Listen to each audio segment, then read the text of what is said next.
Hello everyone, welcome back to our channel. और हम लोग पढ़ने जा रहे हैं आज अपनी चौथी क्लास। ठीक है। किसकी? हिस्ट्री की क्लास, जो हम लोग किरण पब्लिकेशन की बुक से पढ़ रहे हैं, जिसमें ऑब्जेक्टिव क्वेश्चंस हम लोग पढ़ रहे हैं। तो चलो शुरुआत करते हैं हम लोग अपनी आज की क्लास की। ठीक है। और क्लास को शुरू करने से पहले जो भी हमारे चैनल पर नए आए हैं वो लोग चैनल को सब्सक्राइब कर लीजिए और वीडियो को लाइक भी ज़रूर कर देना। और जिसने भी अभी तक पिछली वीडियोस को नहीं देखा है, प्लीज़ वो जाकर ज़रूर देख लेना वीडियोस। ठीक है, तो चलिए शुरू करेंगे हम लोग आज की क्लास की। और तो हमारे सामने सबसे पहला क्वेश्चन है, भीमबेटका पुरापाषाण काल का एक प्रसिद्ध स्थल भारत के किस राज्य में स्थित है? भीमबेटका। ठीक है। ऑप्शंस है बिहार, राजस्थान, उत्तर प्रदेश या मध्य प्रदेश। तो इसका सही आंसर है ऑप्शन डी, मध्य प्रदेश में भीमबेटका स्थल मौजूद है। ठीक है। जो भीमबेटका की गुफाएं थी, पहले जो भीमबेटका की गुफाएं थी,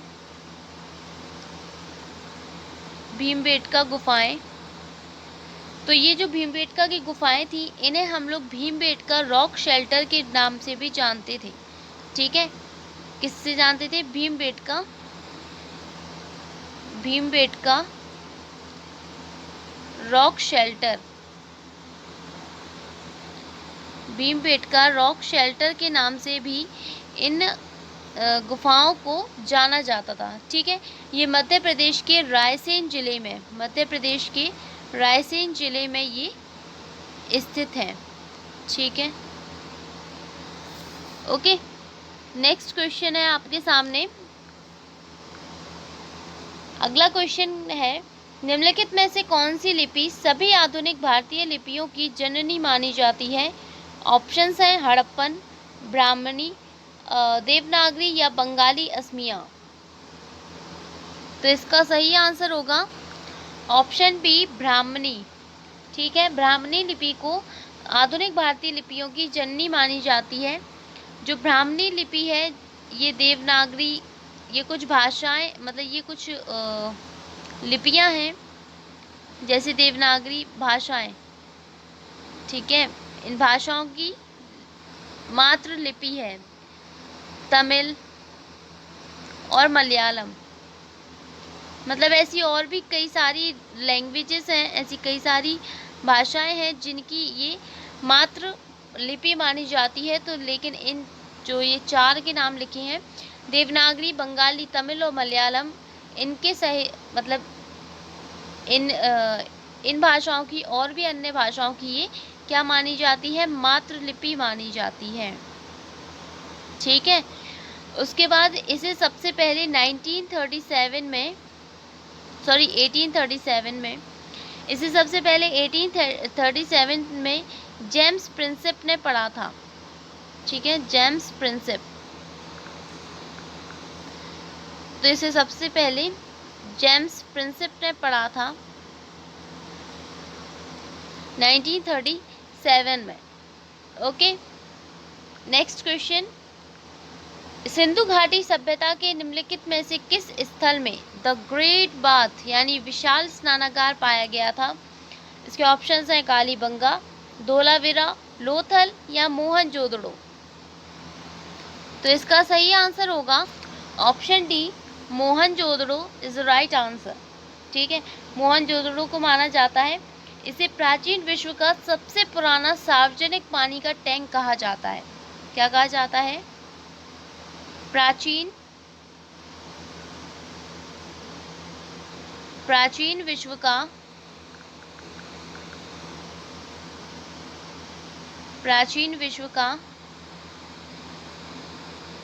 सबसे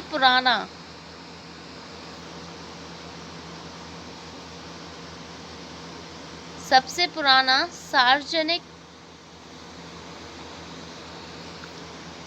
पानी का टैंक। ठीक है। तो इसको सबसे प्राचीन विश्व का सबसे पुराना सार्वजनिक पानी का टैंक कहा जाता है। क्लियर। Next question. अच्छा, मोहनजोदड़ो, ये मोहनजोदड़ो है, मोहनजोदड़ो की खोज कब हुई थी? इसकी खोज 1922 में हुई थी। ठीक है, मोहनजोदड़ो की खोज 1922 ईस्वी में हुई थी। ठीक है, और किसने की थी? राखाल दास बनर्जी।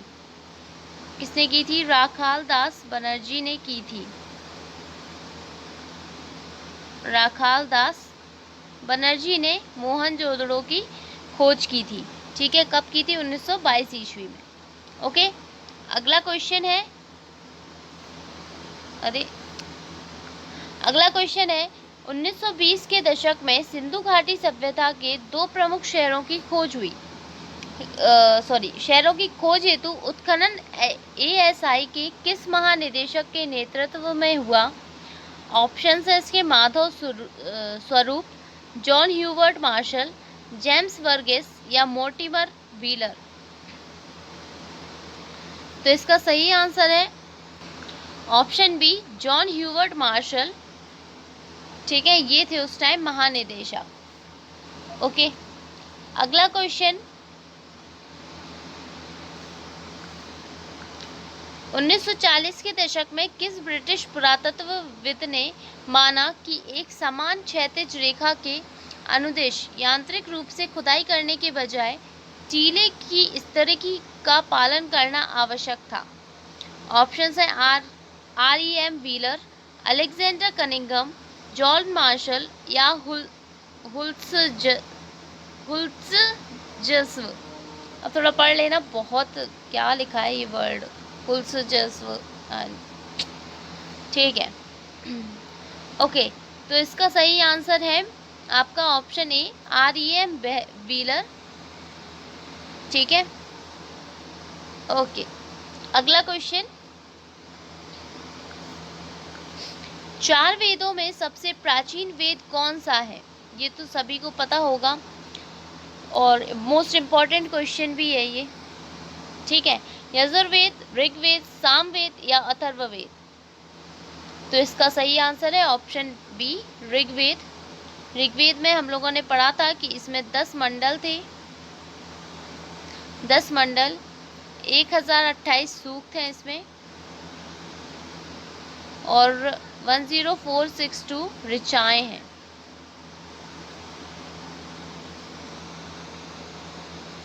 ओके, अगला क्वेश्चन। अगला क्वेश्चन है निम्नलिखित में से किस हड़प्पा स्थल पर गोदी खाना था? ऑप्शंस है लोथल, मेहरगढ़, मोहनजोदड़ो या वनावली। इसका सही आंसर होगा आपका ऑप्शन ए, लोथल। ठीक है, हड़प्पा स्थल पर जिस पर गोदी खाना था वो क्या है? लोथल। ओके, अगला क्वेश्चन।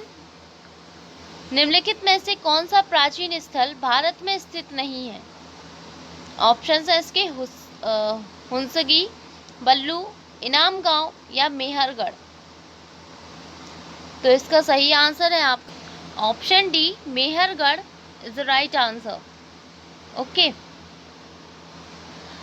अगला क्वेश्चन। वैदिक आर्य सप्त सिंधु नामक क्षेत्र में रहते थे। वैदिक आर्य सप्त सिंधु नामक क्षेत्र में रहते थे, जिसका अर्थ 7 नदियों द्वारा अपवाहित क्षेत्र है। 7 नदियों में से एक झेलम नदी है, इसका प्राचीन नाम क्या था? ओके, इसका मतलब टोटली क्वेश्चन लास्ट में ही था कि झेलम नदी का प्राचीन नाम क्या था। इतना बड़ा क्वेश्चन लिख दिया कि मतलब बच्चे ऐसे ही घबरा जाते हैं इतने बड़े क्वेश्चन देखकर कि पता नहीं क्या होगा क्वेश्चन में, हम तो पता नहीं कर ही पाएंगे कि नहीं। ठीक है, ऑप्शन है इसके अस्किनी, परुषणी, विपासा या वितस्ता। तो इसका सही आंसर है ऑप्शन डी, वितस्ता, झेलम नदी का। ठीक है, अच्छा चलो तो ये इनके भी नाम जान लेते हैं। अस्किनी का वर्तमान में नाम है चिनाव नदी, चिनाव। परुषणी का वर्तमान में है रावी। विपाशा का वर्तमान में है व्यास और वितस्ता का तो हम लोग पढ़ ही चुके हैं वैसे तो, फिर भी लिख देते हैं झेलम। ठीक है, अगला question, oh my God. Harappa सभ्यता जल निकासी व्यवस्था के संबंध में दिए गए कथनों के आधार पर सही विकल्प का चयन कीजिए। सबसे पहले आपके सामने ये दो हैं आपके सामने कथन, ठीक है। ये दो तो हो गए आपके सामने कथन, और इन कथनों को पढ़कर फिर आपके सामने यहाँ से हैं ये ऑप्शंस। इन ऑप्शंस के जरिए आपको आंसर देना है, ठीक। तो हम लोग पढ़ेंगे। सबसे पहले कथन 1 है, हड़प्पा के अधिकांश शहरों में घरों के बाहर खुली जल निकासी व्यवस्था थी, ठीक है। और कथन 2 कहता है, हड़प्पा सभ्यता में जल और अपशिष्ट घरों के बाहर स्थित नालियों से निकलकर मुख्य भूमिगत नाली में चला जाता था। तो इसमें से आपको बताना है कि कौन सा कथन सही है। केवल कथन 1 सत्य है, कथन 1 और 2 दोनों सत्य हैं, केवल कथन 2 सत्य है, ना तो कथन 1 सत्य है और ना ही कथन 2 सत्य है। तो इसमें हमें बताना है कि आंसर सही कौन सा है, ठीक है। तो इसका सही आंसर है आप ऑप्शन सी, केवल कथन 2 सत्य है, ठीक है। ये वाला, केवल ये वाला कथन आपका सही है। हड़प्पा सभ्यता में जल और अपशिष्ट घरों के बाहर स्थित नालियों से निकलकर मुख्य भूमिगत नाली में चला जाता। भूमिगत जल होना, चलो हाँ, मुख्य भूमिगत नाली, हाँ ठीक है सॉरी, ओके। तो अब हमारे क्वेश्चंस होते हैं यहाँ पर समाप्त। ज़्यादा लंबी वीडियो नहीं बनाई है, क्योंकि ज़्यादा लंबी वीडियो होती है तो आप लोग बोर होने लगते हो। तो ज़्यादा लंबी वीडियो नहीं है, इसलिए वीडियो को पूरा देखना और सारे क्वेश्चन सॉल्व करना। और मैं तो यही कहती हूँ कि अगर आप लोग अपना सिलेबस पूरा कर चुके हो तो वीडियो को पॉज करके सबसे पहले आप अपनी तरफ से आंसर दिया करो, उसके बाद फिर अपना आंसर चेक किया करो हमारे साथ, ठीक है। इससे आपकी क्या होगी, अच्छी प्रैक्टिस हो जाएगी और आपको सारे क्वेश्चंस याद भी रहेंगे, ठीक है। तो पहले आप वीडियो को पॉज किया करो, उसके बाद आप अपने हिसाब से खुद ही आंसर्स लिख लिया करो कहीं पर, या फिर खुद के दिमाग में तो रहता ही है, और फिर आप आंसर चेक किया करो, ठीक है। तो इसलिए आपके लिए शॉर्ट वीडियोस बनाई जाती हैं ताकि आप लोग ज़्यादा बोर भी ना हो और रेगुलर आपके क्वेश्चंस की प्रैक्टिस भी होती रहे।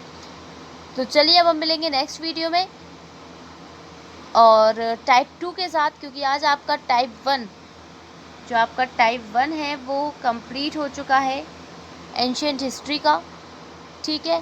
तो हम मिलेंगे नेक्स्ट वीडियो में टाइप 2 के साथ।